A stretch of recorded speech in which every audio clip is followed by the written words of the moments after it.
An ode, inscribed to the memory of the Hun Colonel George Villiers. Matthew Prior say, Dearest Villiers, poor departed friend, since fleeting life thus suddenly must end. Say, what did all thy busy hopes avail, that anxious thou from pole to pole didst sail, or on thy chin the springing beard began to spread a doubtful down and promise man?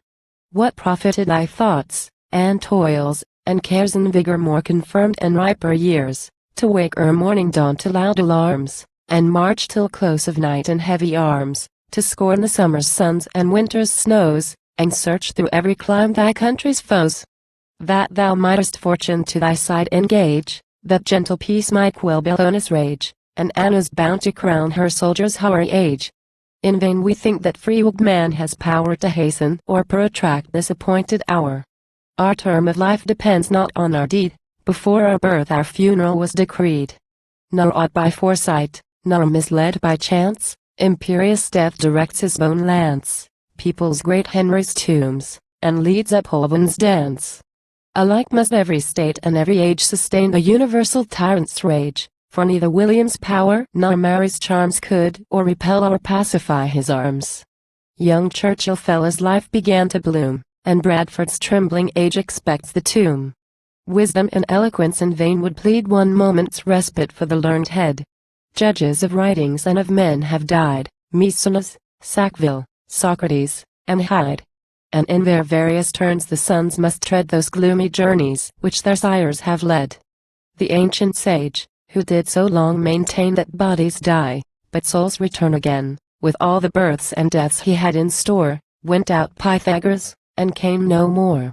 And modernist Gile, whose capricious thought is yet with stores of wilder notions fraught, too soon convinced, shall yield that fleeting breath which played so idly with the darts of death. Some from the stranded vessel force their way. Fearful of fate they meet it in the sea, some, who escape the fury of the wave, sicken on earth, and sink into a grave. In journeys or at home, in war or peace, by hardships many, many fall by ease. Each changing season does its poison bring, rooms chill the winter, eggs blast the spring, wet, dry, cold, hot, at the appointed hour, all acts subservient to the tyrant's power. And when obedient nature knows his will, a fly, a grapestone, or a hare can kill.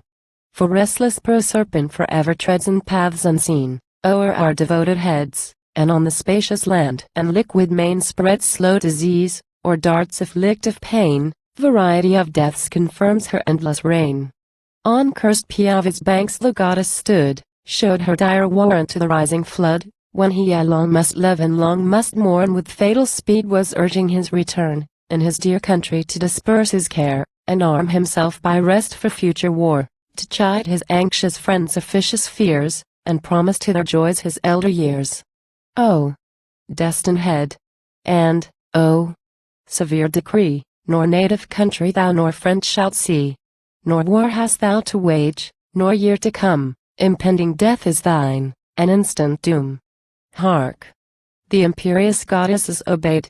Winds murmur, snows descend, and waters spread. Oh, kinsman, friend, oh, vain are all the cries of human voice, strong destiny replies, weep you on earth, for he shall sleep below. Thence none return, and thither all must go. Woe ere thou art, whom choice or business leads to this sad river, or the neighboring meads, if thou mayest happen on the dreary shores to find the object which this verse deplores, cleanse the pale corpse with a religious hand from the polluting weed and common sand.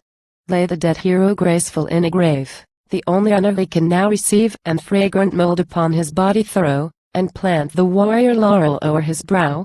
Light lie the earth, and flourish green the bough. So may just heaven secure thy future life from foreign dangers and domestic strife. And when this infernal judge's dismal power from the dark urn shall throw thy destined hour, when, yielding to the sentence, breathless thou, and pale shalt lie, as what thou buriest now, may some kind friend the piteous object see, and equal rites perform to that which once was thee.